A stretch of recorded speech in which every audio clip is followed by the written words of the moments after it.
Kalau badan ad hoc itu yang disebutkan badan ad hoc itu ada PPK, PPS, Pantarli dan KPPS. Itu kita sebut dengan badan ad hoc. Nanti ada seleksinya kalau KPPS itu. Seleksinya sebulan sebelum penyelenggaraan. Berarti di bulan Oktober. Di bulan Oktober lah, sekitar Oktober. Oke, artinya memang harus update juga dengan informasi dari KPU Jakarta Utara. Betul. Begitu ya Pak ya.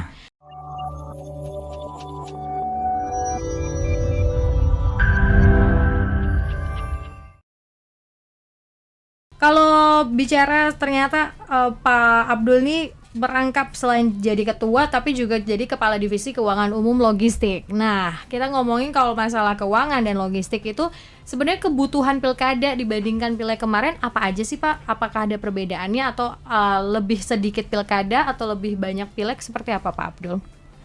Terkait dengan kebutuhan anggarannya itu kebutuhan pilkada dengan pilpres itu sama sebenarnya. Sama. Karena itu membiayai logistik, membiayai penyelenggara badan ad hoc, baik itu PPS, PPK maupun KPPS nanti termasuk dengan Pantarli. Nah gitu. Jadi program keuangan anggarannya, kebutuhannya itu sama, tidak berbeda lah, gitu ya.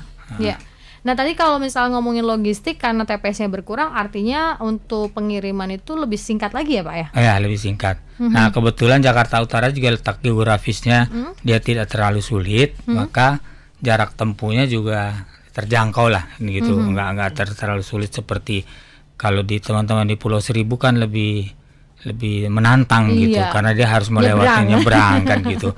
Jakarta Utara tinggal dengan truk itu mendistribusikan dan fokusnya nanti di kecamatan. Titik-titiknya nanti di kecamatan gitu. Ada dua kecamatan yang satu kecamatan yang kita gunakan tetap GOR gitu, karena memang lokasinya atau sarana prasarana tidak mendukung gitu. Kalau yang lainnya kan aulanya gede-gede gitu. Kecamatannya kita menggunakan.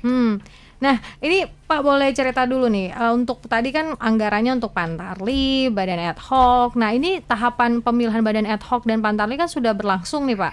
Nah ini untuk KPPS apakah juga ngambil dari badan ad hoc atau orang berbeda lagi atau akan buka pendaftaran? Jadi kalau badan ad hoc itu yang disebutkan badan ad hoc itu ada PPK, PPS, Pantarli dan KPPS. Itu kita sebut dengan badan ad hoc. Nanti ada seleksinya kalau KPPS itu.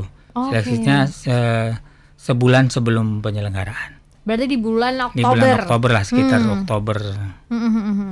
Oke, artinya memang harus update juga dengan informasi dari KPU Jakarta Utara. Betul. Begitu ya Pak ya. Nah, kalau kita bicara tentang wilayah tadi ada 6 kecamatan, 31 kelurahan, TPS-nya 2000-an. Untuk menjelang November ini kan cuacanya sudah masuk hujan gitu ya Pak, prediksinya kan masuknya musim hujan. Ini seperti apa nih antisipasi atau persiapan dari KPU Jakarta Utara? Ya, jadi kondisinya sama dengan pileg kemarin. Jadi pada saat penyelenggaraan juga kan curah hujannya tinggi ya, gitu. Nah kalau kita juga punya antisipasi langkah-langkahnya, lebih safety lah kalau di kecamatan, karena kita sudah survei semua kondisi gedungnya untuk kita tampung logistik dan settingan logistik semua untuk pilkada itu aman lah. Gitu.